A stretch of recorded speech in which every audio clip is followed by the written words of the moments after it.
Cara mengisi kuesioner Sensus Penduduk 2020. Kuesioner Sensus Penduduk 2020 disebut dengan kuesioner SP 2020 C1. Jika Anda belum berpartisipasi pada sensus penduduk online bulan Februari hingga Mei 2020, maka Anda akan mendapatkan kuesioner SP 2020 C1 dari petugas sensus. Jika sudah mengisi sensus penduduk online secara lengkap, maka Anda tidak perlu mengisi SP 2020 C1 kembali. Tetapi, jika ada perubahan, jangan lupa lapor ke Ketua RT, Dusun, Jorong, atau Banjar ya.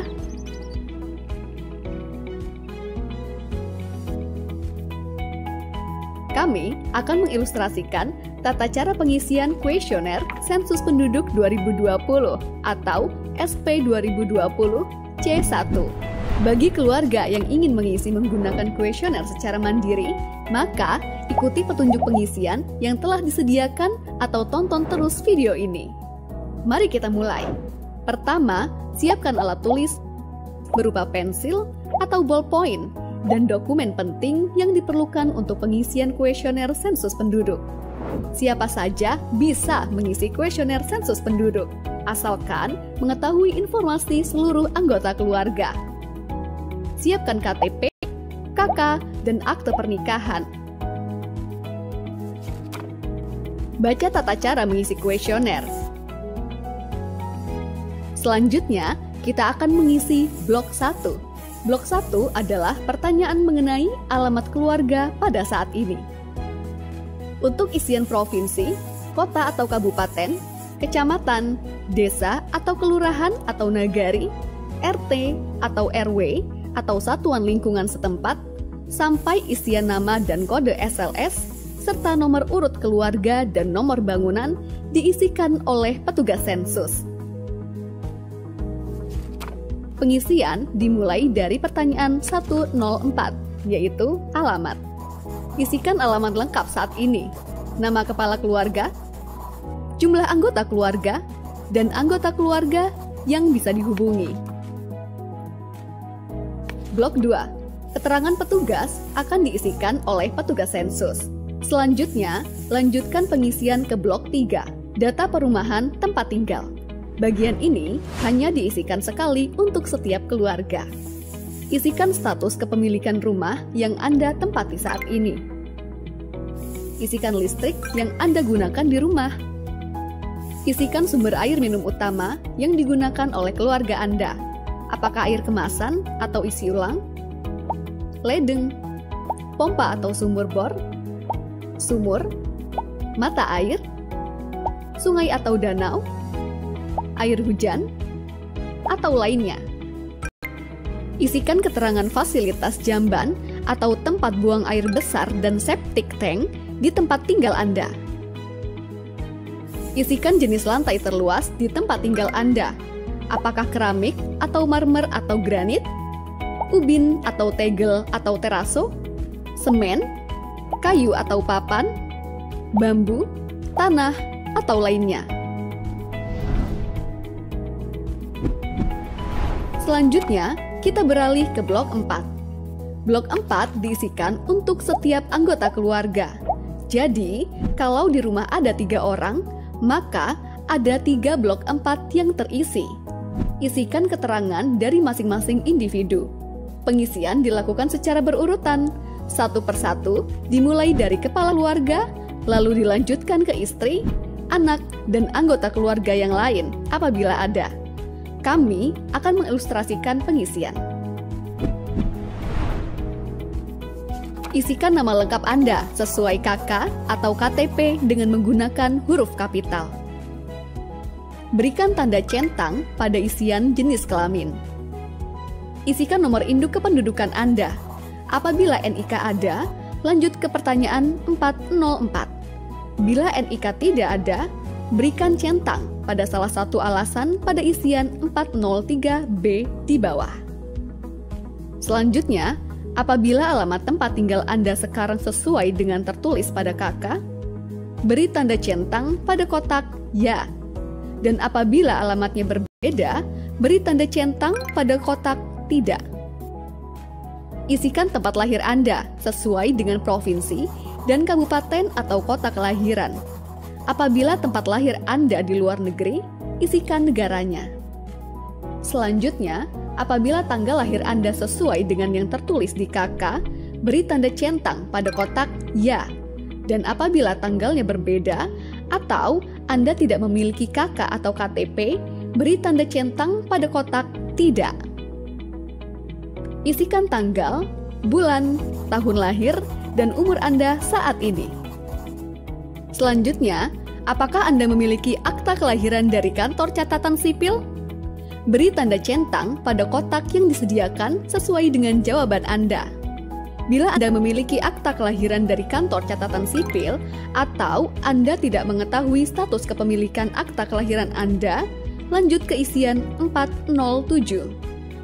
Bila Anda tidak memiliki akta kelahiran dari kantor catatan sipil, isikan alasan utama Anda dengan memberi centang pada kotak yang disediakan sesuai dengan jawaban Anda. Selanjutnya, isikan status kewarganegaraan Anda. Bila Anda adalah WNI, tuliskan nama suku Anda di pertanyaan selanjutnya. Bila Anda adalah WNA, lanjut ke pertanyaan 409. Berikan tanda centang pada kotak di samping agama atau kepercayaan Anda. Selanjutnya, isikan status perkawinan Anda dengan memberi tanda centang pada kotak yang tersedia. 1. Pilih belum kawin, apabila Anda belum terikat dalam perkawinan. 2. Pilih kawin, apabila Anda telah terikat dalam perkawinan sah secara hukum, adat, agama, negara, dan sebagainya, baik tinggal bersama maupun terpisah atau oleh masyarakat dianggap sebagai suami istri. 3. Pilih cerai hidup apabila Anda telah bercerai dan belum kawin lagi, walaupun belum resmi secara hukum. Anda mengaku belum pernah kawin, tetapi telah melahirkan anak. 4. Pilih cerai mati apabila Anda telah ditinggal meninggal oleh suami atau istri Anda dan belum kawin lagi. Bila Anda berstatus belum kawin, lanjutkan ke isian 411. Bila Anda berstatus kawin, cerai hidup atau cerai mati, isikan nomor surat atau akta pernikahan atau perceraian, atau surat atau akta kematian mantan suami atau istri Anda, lalu lanjutkan ke isian 411. Selanjutnya, isikan status hubungan Anda dengan kepala keluarga. Yang dimaksud dengan kepala keluarga adalah seseorang yang bertanggung jawab di keluarga tersebut dan tertera sebagai kepala keluarga di dalam kartu keluarga. Bagi suami yang mempunyai istri lebih dari satu yang tinggal di rumah yang berbeda, maka namanya tercatat hanya di salah satu keluarga istri yang lebih lama tinggal. Apabila lama tinggal bersama istri-istrinya sama, catatkan di rumah istri yang paling lama dinikahi. Yang dimaksud dengan famili lain adalah mereka yang memiliki hubungan famili dengan kepala keluarga ataupun suami atau istri kepala keluarga tersebut. Misalnya, adik, kakak, bibi, paman, kakek, atau nenek. Yang dimaksud pembantu adalah pertama, mereka yang bekerja sebagai pembantu atau sopir yang menginap di keluarga tersebut, yang menerima upah atau gaji berupa uang atau barang. 2. Famili yang dipekerjakan sebagai pembantu dan menerima upah atau gaji. 3. Tukang kebun yang makan dan menginap di rumah majikan. 4. Anak pembantu yang ikut tinggal di dalam keluarga apabila diberlakukan sebagai pembantu. Apabila tidak, maka dicatat sebagai lainnya. 5. Sopir yang menginap di keluarga tersebut dan menerima upah atau gaji. Yang termasuk lainnya adalah mereka yang tidak ada hubungan famili dengan anggota keluarga manapun di keluarga tersebut lebih dari 1 tahun. Selanjutnya, pertanyaan 412A. Apakah tinggal di alamat yang sekarang lebih dari 1 tahun? Jika sudah tinggal selama minimal 1 tahun atau lebih, maka centang ya dan isikan lamanya dalam tahun. Kemudian, abaikan pertanyaan berikutnya. Langsung ke rincian 413.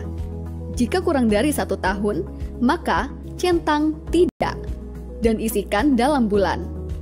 Isikan pertanyaan berikutnya 412B. Apakah berniat menetap? Selanjutnya, pertanyaan 413. Apakah ijazah atau pendidikan tertinggi yang ditamatkan? Isikan sesuai dengan ijazah tertinggi yang sudah diperoleh. Kita menuju ke blok 5. Sama seperti blok 4, blok 5 diisikan untuk setiap anggota keluarga, namun khusus untuk yang berusia minimal 5 tahun atau lebih. Untuk anggota keluarga yang kurang dari 5 tahun, bagian ini boleh dikosongkan. Pertanyaan 501. Apakah bisa berbahasa Indonesia? Pilih ya jika bisa, pilih tidak jika tidak dapat berbahasa Indonesia. Selanjutnya, pertanyaan 502A. Aktivitas apa saja yang biasa dilakukan? Isian ini bisa dipilih lebih dari satu. Centang ya bekerja jika biasa melakukan pekerjaan. Centang ya mengurus rumah tangga jika juga melakukan kegiatan mengurus rumah tangga. Centang ya sekolah atau kuliah jika sedang menjalani aktivitas sekolah atau kuliah. Centang ya lainnya jika melakukan aktivitas yang lain seperti kegiatan sosial, seperti pos ronda, menjalani hobi seperti berolahraga, atau lainnya, dan tuliskan aktivitas tersebut. 502B. Apakah pensiunan? Pensiunan di sini tidak hanya untuk PNS atau TNI atau Polri, tetapi juga yang pernah bekerja di bidang lain dan saat ini menerima pesangon atau dana pensiun. Selanjutnya, rincian 503. Isian ini diisi khusus untuk yang saat ini sedang bekerja. Isikan pekerjaan yang selengkap-lengkapnya.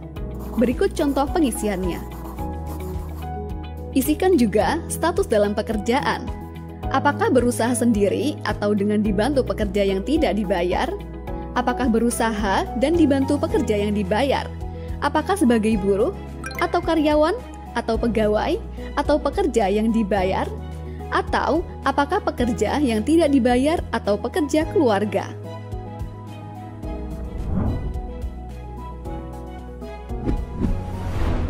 Isian untuk satu anggota keluarga sudah selesai. Ulangi pengisian untuk anggota keluarga yang lainnya pada lembar halaman berikutnya. Jika seluruh anggota keluarga sudah terisi dengan lengkap, periksa kembali isian dan simpan baik-baik. Selanjutnya, kembalikan kuesioner ini pada petugas sensus, atau ketua, atau pengurus RT, atau dusun, atau jorong, atau banjar. Mudah bukan? Pengisian kuesioner sensus penduduk bisa dilakukan mulai tanggal 1 September sampai 30 September 2020. Mari berpartisipasi langsung menentukan masa depan Indonesia dengan bersama kami mencatat Indonesia.